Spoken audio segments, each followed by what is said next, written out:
अस्सलाम वालेकुम नाज़रीन, मैं हूं हुरैन फातिमा और आप देख रहे हैं हिमायती न्यूज HD चैनल। नजर डालते हैं आज की अहम खबर पर।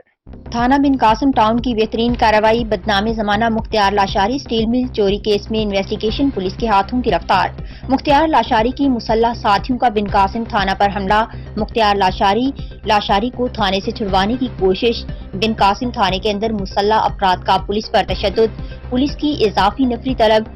जराए अहमदीन हिमायती की रिपोर्ट।